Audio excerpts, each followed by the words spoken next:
This is the Truth, Lies, and Alzheimer Show, brought to you by Global Media Network, LLC, and Passionate World Talk Radio. Passionate World Talk Radio is a wholly owned subsidiary of Global Media Network, LLC, and our motto is to educate, enlighten, and entertain. I'm Ken Pollia, and I'm here to introduce your host. She's an Alzheimer's and dementia expert. She is a best-selling author, a world-renowned public speaker. She is Lisa Skinner, and we have a fantastic episode planned for you today. On today's show, Lisa will be discussing canine dementia, otherwise known as doggy dementia. We'll be going over the symptoms, what to look for, and Lisa will be sharing a deeply personal story about one of her dogs that suffered from brain disease. So looking forward to hearing that. And Lisa, why don't you start us off with today's show? Thanks, Ken, for that wonderful introduction. Hello, everybody, and welcome to another new episode of the Truth, Lies, and Alzheimer Show. And I am your host, Lisa Skinner. I bet a lot of you didn't even realize that dogs also get dementia. This is 100% true. And as you all know, I have been counseling families for 30 years now, and up until about 10, 15 years ago, I didn't even realize dogs also get dementia. So when my dog started showing some very peculiar behaviors and symptoms, I thought I might just be reading into things. So I'm going to start you off with this quote. I'm not crazy. My reality is just different from yours. That's a quote made by the Cheshire Cat from Lewis Carroll's Alice's Adventures in Wonderland. And that really reminded me of myself when I started seeing Oliver do some really peculiar things and not knowing at the time that dogs actually do develop dementia.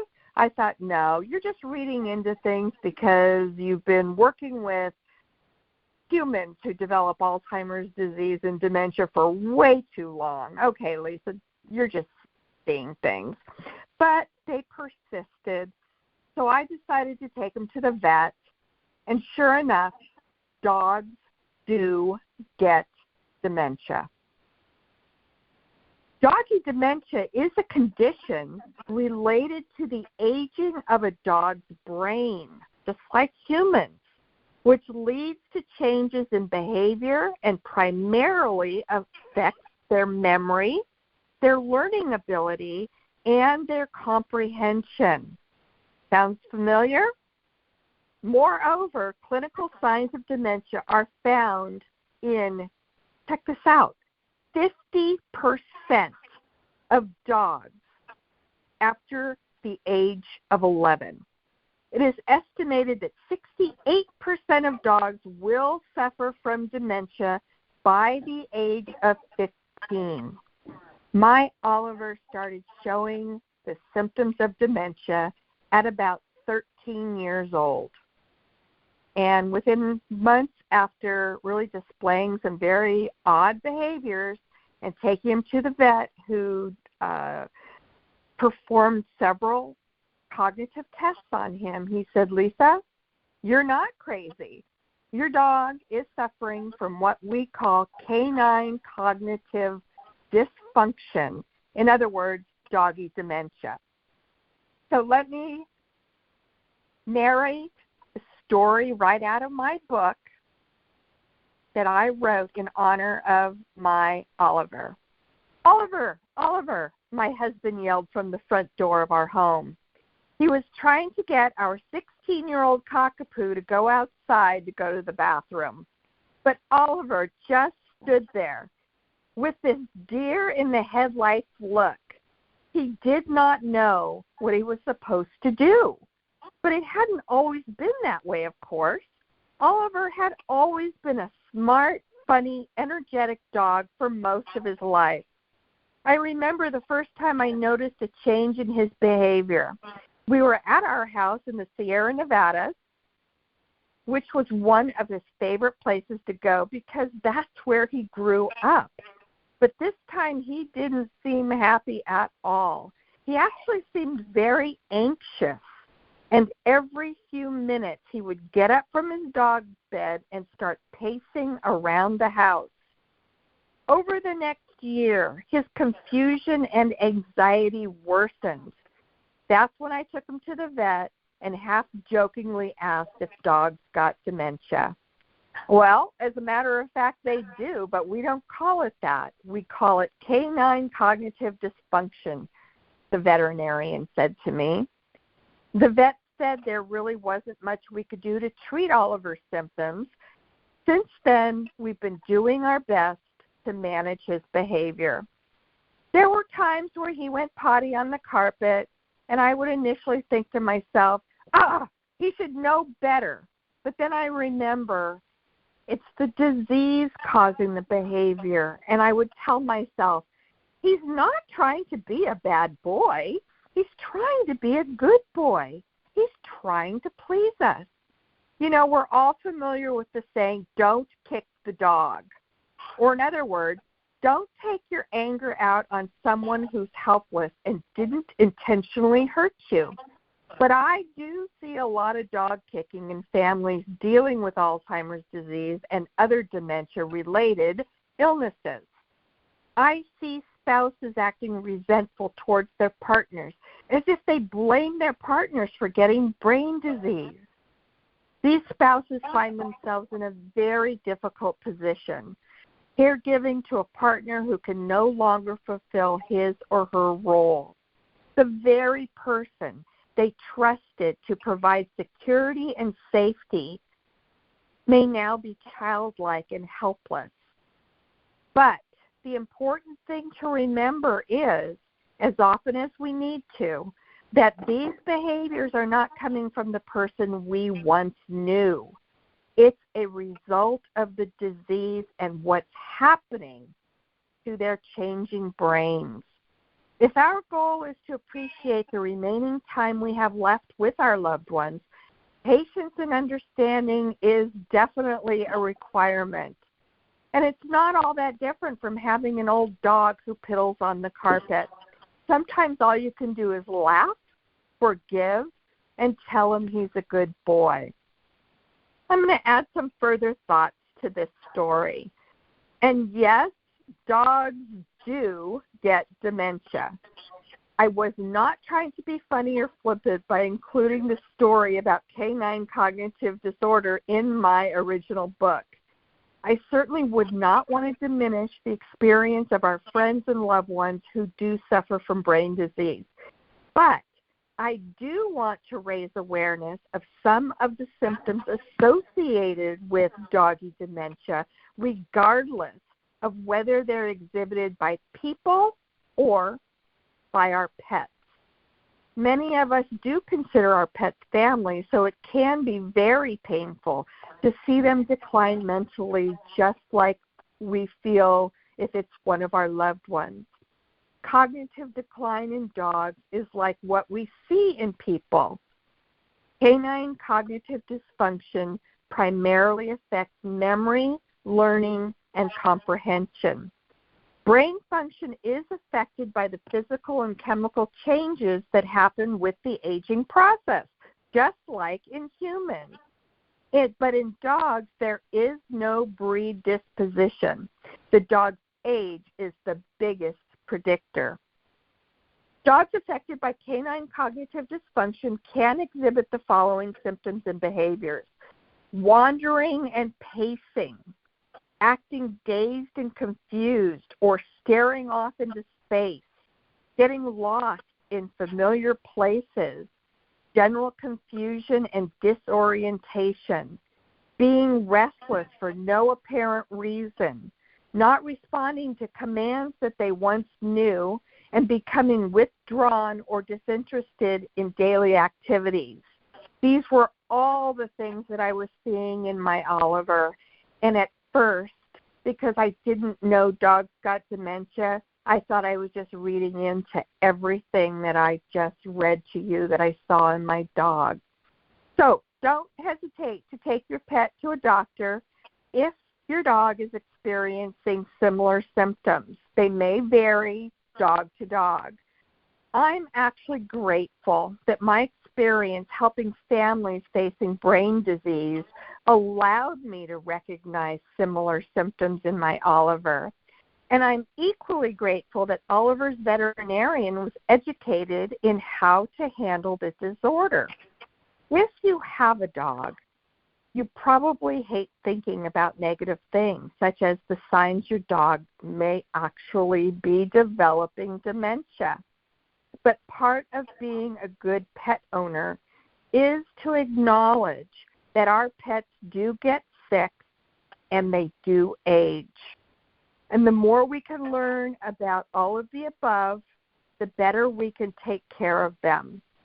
Now, because I had so many years of experience with humans developing Alzheimer's disease and related dementia and watching them and experiencing them going through the progressive stages, I knew already how to care for Oliver.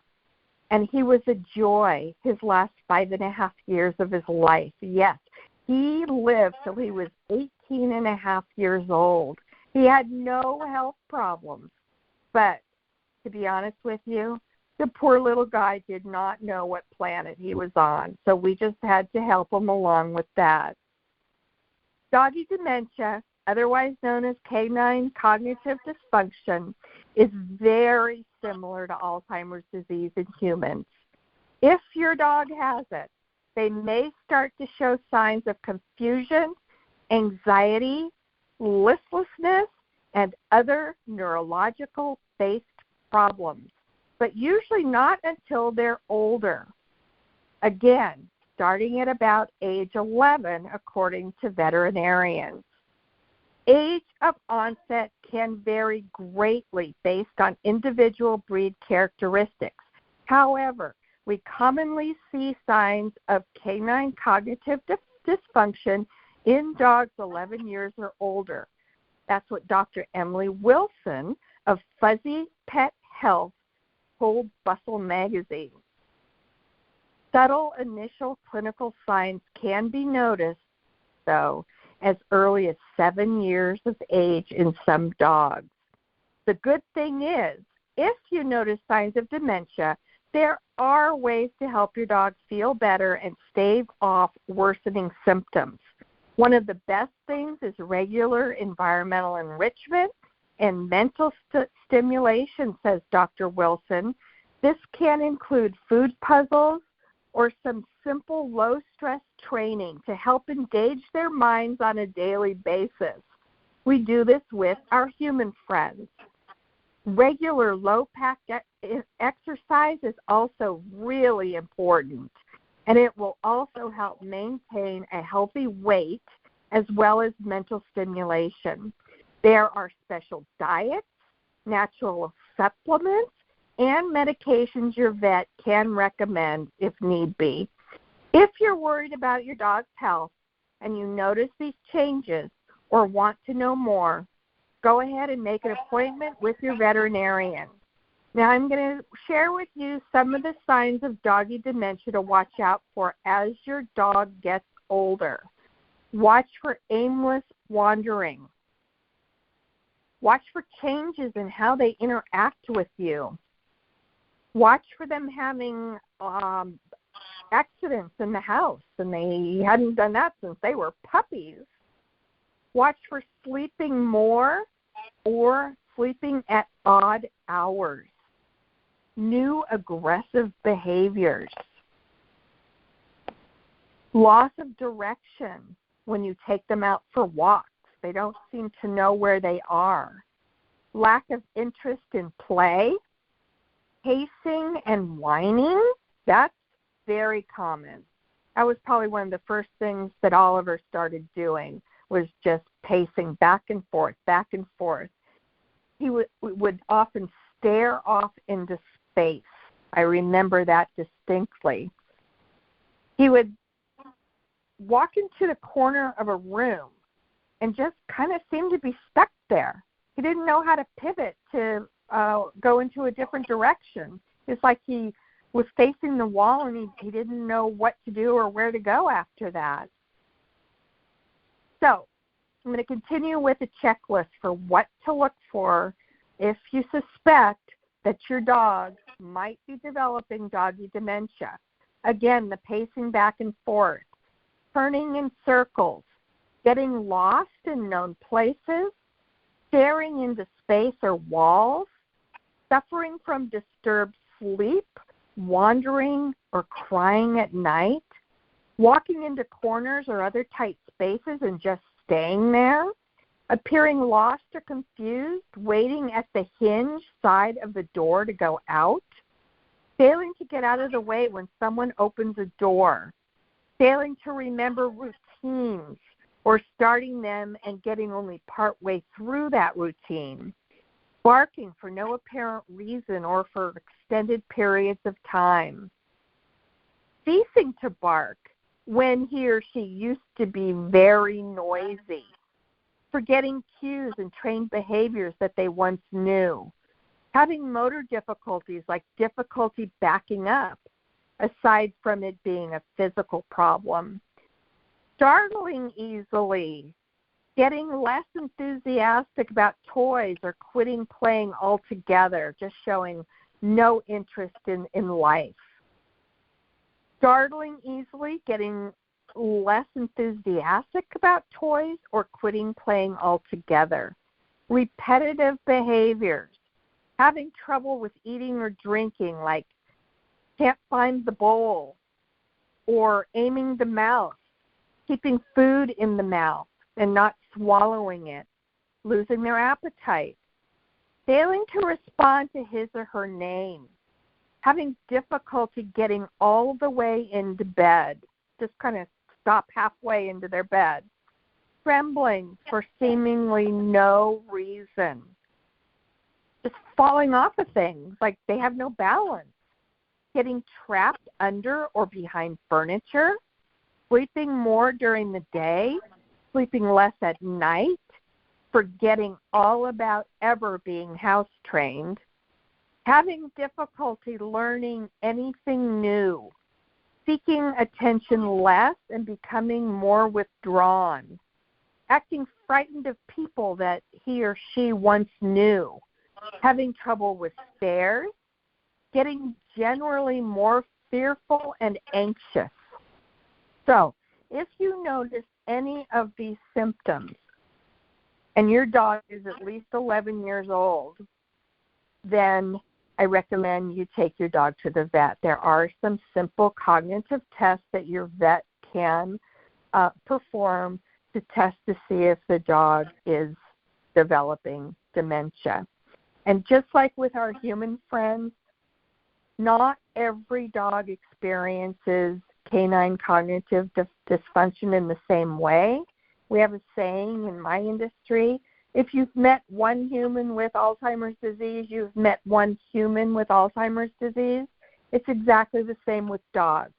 So that's kind of a very robust list of signs and symptoms, and they're not going to display every single one of them. But if you notice any of those, it could very well be a sign of your dog developing doggy dementia. So in my What's News segment today, I want to offer you some tips on how you can make bathing or showering safer and easier for both you and your loved one, or you and the person you care for that lives with Alzheimer's disease and related dementia. Showering and bathing, without a doubt, can definitely be one of the hardest and most frustrating tasks that a loved one or a caregiver will help a person living with dementia do. So here's some tips. In terms of towels, choose colorful towels so they are easy for the person with dementia to see. Handheld showers might be more comfortable for someone who finds overhead showers stressful. If the person can feel the water with their hands first, this actually might reassure them before taking a bath or a shower. Use toiletries that are already familiar to them, like the same bottle of shampoo that they could recognize that's familiar to them, the type of soap you use. Check to make sure the water temperature is not too cold or not too hot. There actually are a variety of devices you can buy, like color-changing plugs to help you with this. Visual prompts can help too. In other words, one tip is to hand the person soap when it's time to wash and hand them a towel when it's time to dry themselves. Those are prompting cues. Lock away harmful items like cleaning products, medications, or sharp items. Remove locks from the bathroom doors. And don't forget, stranger in the mirror syndrome. I'll repeat that because I've shared that on the previous episodes with you. Some people, when they have Alzheimer's disease or related dementia, if they pass by a mirror and they look into the mirror, a lot of times they do not recognize themselves. That can be problematic for trying to give your loved one or the person you care for a shower, because if they have to pass by a mirror on the way to the shower and they happen to glance in the mirror as they're walking by, that might actually freak them out. And they could think that there's some stranger hanging out in the bathroom ready to watch them disrobe to get into the shower. And if you didn't know about the stranger in the mirror syndrome, you would never have even considered that would have been the trigger for them refusing to take that shower. Here's another thought from an actual person who wrote in. She bought her mother a sponge, which was reusable and already contained a scented wash. Once wet, she said, it was easy for her to wash herself with as opposed to a large soapy flannel sponge. She used it herself, and the towels, which are designed just to use on your head to dry hair, you can walk around with it on. It's lightweight, and it dries you and warms you up quickly. Another woman suggests using baby wipes. And the jug over the sink for hair washing was effective for her when she gave her mom a bath or shower. It's more like their childhood. And don't forget to test the water first. She gets them to feel the jug water. She usually finds that she gets better results if she suggests a hair wash while they're in the bathroom washing their hands. So, several tips on how to have an easier time giving your loved one or the person that you're caring for a shower. Don't forget about that very important stranger in the mirror. This is a real syndrome. I have a story in my book about it, and it really is a true story, and it happened with my uncle. It's a very entertaining story, but it happens more often than you might think. It's actually a very common symptom that pertains to the damaged brain when somebody lives with Alzheimer's disease and related dementia. So that's our show for today. I hope you enjoyed my story about Oliver living with his canine cognitive dysfunction. Before we say goodbye today, I am going to turn the mic back over to Ken. He has a few announcements for you, and then I'll be back to say ta-ta. Thank you for listening to the Truth, Lies, and Alzheimer's Show with your host, Lisa Skinner. This program can be found on our website at passionateworldtalkradio.com under the Shows tab. We also invite you to search for us on YouTube, and you can look for Lisa on Facebook by searching for Lisa Skinner Author. If you're interested in Lisa's books or training programs, and she's going to have some news, some breaking news about her training programs and upcoming episodes, you can go to truthliesandalzheimers.com.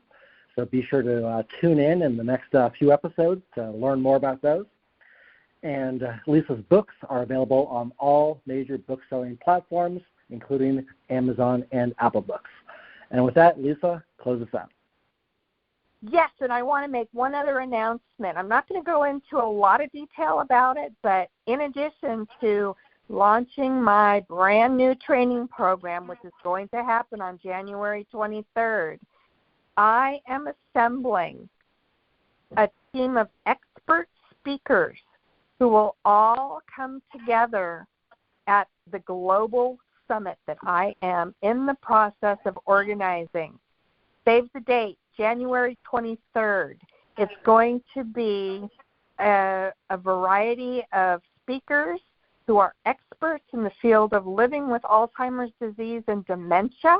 I will continue to fill you in on the details when we have them. I'm in the organization process, and I'm identifying all my speakers. But so far, I have assembled a team of the most amazing experts on Alzheimer's disease and dementia so far to speak at my global summit. So stay tuned for more information on that upcoming event, which is now scheduled for January 23rd of 2024. And with that, I'm going to say thank you so much for being here. I really appreciate you spending your time to listen to the information that I bring you on each show.